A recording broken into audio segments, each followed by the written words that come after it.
नमस्कार दोस्तों, मेरा नाम है प्रवीण और आप देख रहे हैं पाविका फिर से इस चैनल को एक बार फिर से। तो आज मैं लेकर आपके लिए बहुत ही important topic again from the human resource management. तो आज का जो हमारा टॉपिक है this is from the job evaluation. तो जॉब इवैल्यूएशन का क्या मतलब है आज हम देखने वाले हैं। इसका एग्जैक्ट मीनिंग में मतलब हिंदी में मतलब होता है दिस इज की जॉब का सही में मूल्यांकन करना।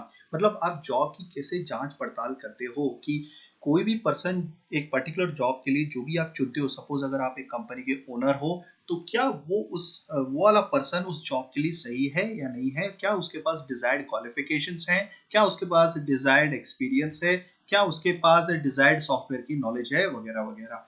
बट आगे बढ़ने से पहले अगर आपने मेरे चैनल सब्सक्राइब नहीं किया तो प्लीज ये आपसे बहुत बड़ी सी रिक्वेस्ट कि आप मेरा चैनल सब्सक्राइब कीजिए, लाइक एंड शेयर करना मत भूलिएगा ताकि मैं ऐसे ही एजुकेशनल वीडियोस आपके लिए हमेशा हर पल लेके आता रहूं। और इसी वीडियो के डिस्क्रिप्शन बॉक्स में अगर आप देखेंगे तो आपको एक लिंक मिलेगा जहां से आप इसी चैप्टर यानी कि फिलहाल जो हमारा चैप्टर चल रहा है द कंपनसेशन फंक्शन के दूसरे भी वीडियोस आप देख सकते हैं।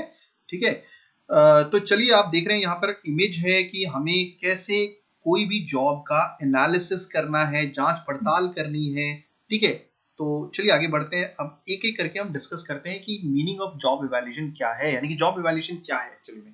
देखिए, जॉब इवैल्यूएशन जैसे कि मैंने आपको बता दिया, साफ साफ मूल्यांकन करना, यानी कि पता लगाना, जांच पड़ताल करना, खोजबीन करना किसकी, जॉब की, कि क्या आपने जो पर्सन चूज किया है वो सही है नहीं है।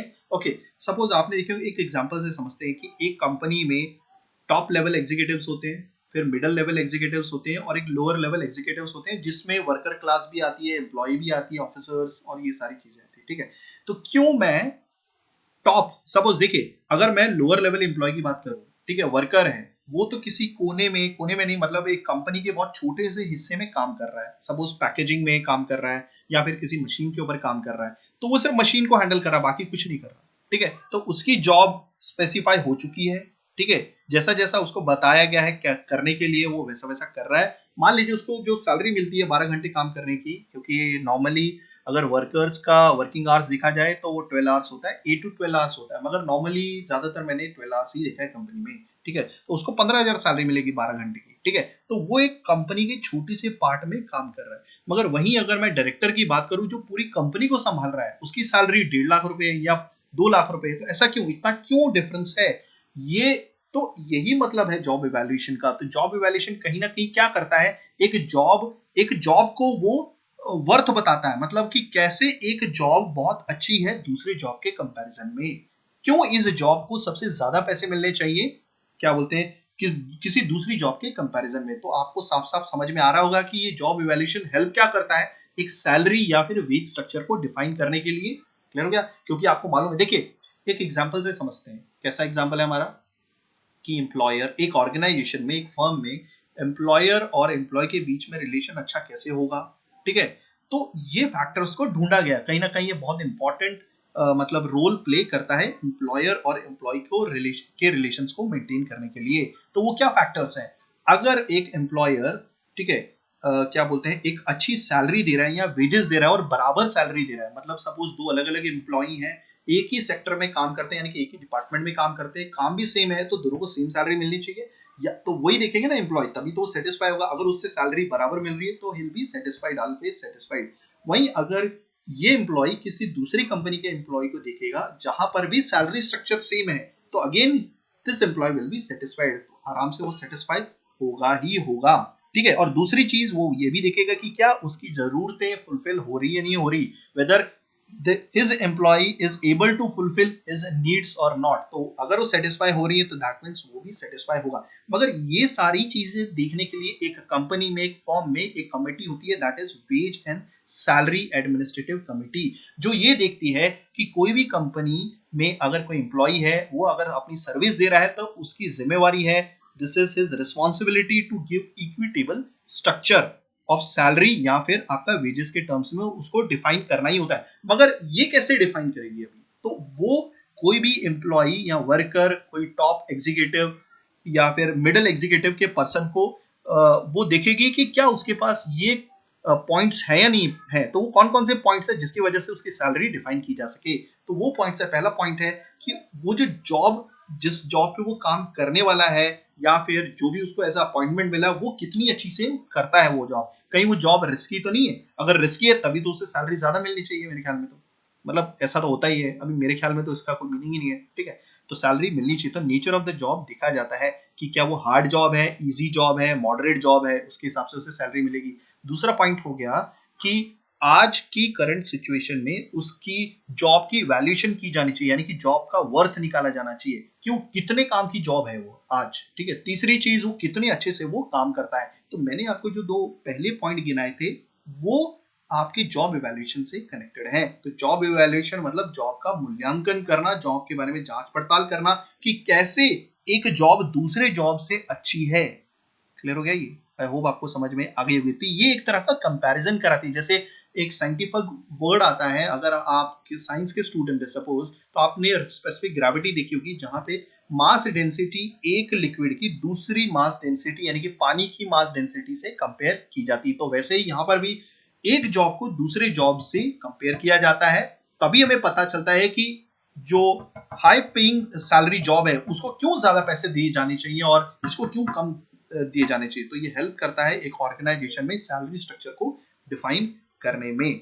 तो अगर मैं दूसरा पॉइंट पढ़ता हूं, यहाँ पे पढ़ ही देता हूँ, इसका मीनिंग तो मैंने काफी बार बता दिया है। Job evaluation is a systematic way of determining the value और worth of a job in relation to the other jobs in the organisation. तो मैंने ऑलरेडी बता दिया ये कि एक सिस्टमैटिक तरीका होता है, ये एक साइंटिफिक तरीका नहीं है, जिससे ये पता लगाया जाता है कि कोई भी जॉब कितने वैल्यूएशन की है, कितने वर्थ की है। क्लियर हो गया? ओके। वो कितनी इफेक्टिव है जब हम एक जॉब को दूसरी जॉब से कंपेयर करते हैं ऑर्गेनाइजेशन में। ओके, दूसरा क्या बोल रहा है वो, it tries to make a systematic comparison between jobs to assess their relative worth. ये क्या हेल्प करता है, ये एक सिस्टमैटिक कंपैरिजन कराता है जॉब्स के बीच में, ताकि उस पर्टिकुलर जॉब की वर्थ को पता लगाया जा सके, यानी कि उस पर्टिकुलर जॉब की वैल्यूएशन को पता लगाया जा सके, यानी कि मूल्यांकन किया जा सके उस जॉब का किसी दूसरी जॉब के कंपैरिजन में, ताकि उसका सैलरी स्ट्रक्चर डिफाइन किया जाए। एक कंपनी में आपको मालूम है कि सैलरी स्ट्रक्चर डिफाइंड रहता है, टॉप लेवल एग्जीक्यूटिव्स को सैलरी ज्यादा होती है, ठीक है। आगे बढ़ते हैं, चलिए। अब यहाँ पर मैंने ऑब्जेक्टिव्स लिखे हुए हैं, तो अगर आप थोड़े ठंडे दिमाग से सोचेंगे कि जॉब इवैल्यूएशन के ऑब्जेक्टिव्स क्या होंगे, तो कहीं ना कहीं इससे सैलरी स्ट्रक्चर डिफाइन होता है। दूसरा, रिस्पॉन्सिबिलिटीज डिफाइन होती है, रिस्पॉन्सिबिलिटीज डिफाइन होती हैं। जैसे क्या क्या रिस्पॉन्सिबिलिटीज हैं यहाँ पे मैं बता ही देता हूँ, पहले हम ये देख लेते हैं। The major objectives of job evaluation are to help management achieve equality. तो ये जो मेजर ऑब्जेक्टिव है हमारे जॉब इवैल्यूएशन का, ये मैनेजमेंट को किस तरह से हेल्प करता है ताकि एक आपका जो वेज स्ट्रक्चर में इक्वालिटी हमेशा अचीव हो सके फर्म के अंदर। और ये भी देखा जाता है and within the firm and consistency of firm overall wage structure with that of industry in which the firm operates. और इसकी कंसिस्टेंसी दूसरी कंपनी के वेज स्ट्रक्चर से भी की जाती है कि हमारे वेज स्ट्रक्चर में या दूसरे कंपनी के वेज स्ट्रक्चर में कुछ ज्यादा फर्क तो नहीं है। ओके, चलिए अब आगे बढ़ते हैं, एक एक पॉइंट हम डिफाइन करेंगे। Classify functions, authority, responsibility of a job which will help in work simplification and elimination of duplicate operations। तो मैंने ऑलरेडी बताया था, अगर एक बार जॉब इवैल्यूएशन बहुत अच्छे से हो जाता है और उस पर्टिकुलर पर्सन को जॉब मिल जाती है, ठीक है, तो उसके क्या बोलते हैं, रिस्पॉन्सिबिलिटी डिफाइन हो जाएगी, अथॉरिटी डिफाइन हो जाएगी, उसको क्या क्या फंक्शंस करने हैं वो डिफाइन हो जाएंगे। तो इसकी वजह से क्या होगा, वर्क बहुत आराम से हो जाएगा, बार बार डबल काम नहीं करना होगा और जो डबल काम होंगे ऑटोमेटिकली खत्म हो जाएंगे, ठीक है। Maintenance of consistence wage policy. तो जॉब इवैल्यूएशन की वजह से क्या हो गया, एक बार सैलरी स्ट्रक्चर डिफाइन हो गया तो ये फिर ऑटोमेटिकली मेंटेन रहता है, वेज पॉलिसी या सैलरी पॉलिसी। ओके, धीरे धीरे जो झगड़े हैं, माफी जो है वो सब कम हो जाएंगे, ग्रीवेंसेस कम हो जाएंगे ऑटोमेटिकली, लेबर जो छुट्टियां लेता है means reduce grievances and labour turnover and thereby increase employee morale and improve management employee relationships. कहने का मतलब है कि ऑटोमेटिकली जो झगड़े हैं वो खत्म हो जाएंगे, जो लेबर हैं उनकी छुट्टियां कम होंगी, ठीक है। बहुत अलग अलग तरीके से लेबर क्या करते हैं कि छुट्टियां ले लेते हैं, ये ऑटोमेटिकली कम हो जाएंगे, उनका ध्यान जो है वो प्रोडक्टिविटी को इंक्रीज करने में लगेगा, कंपनी की मोरल उनका इंक्रीज होगा।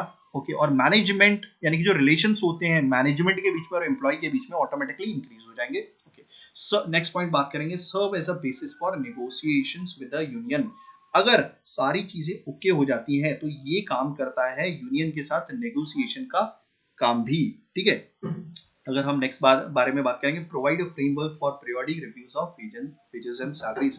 ऑलरेडी एक बार आपका wages and salary structure define हो गया है कोई भी एक पर्टिकुलर जॉब के लिए, तो ये हेल्प करता है एक फ्रेमवर्क बनाने में, मतलब एक ढांचा बनाने में, ताकि टाइम टू टाइम 1 साल बाद 2 साल बाद वेजेस और सैलरीज में क्या रिव्यूज आने चाहिए, ठीक है, क्या सारे लॉज मिनिमम लॉज फॉलो किए जा रहे हैं, वेजेस में प्रॉपरली सर्वे की जा रही है कंपनी द्वारा, यानी कि देखा जाता है कि दूसरी कंपनी का वेज स्ट्रक्चर कैसा है या सैलरी स्ट्रक्चर कैसा है। तो ये जो सारे पॉइंट्स थे हमारे ऑब्जेक्टिव्स थे जॉब इवैल्यूएशन के। आई होप आपको बहुत पसंद आया होगा। अगर आप ऐसी एजुकेशनल वीडियोस चाहते हो तो please do right a comment, मैं पूरी कोशिश करूंगा टाइमिंगली वीडियोस लेके आने की। तब तक के लिए थैंक यू, धन्यवाद।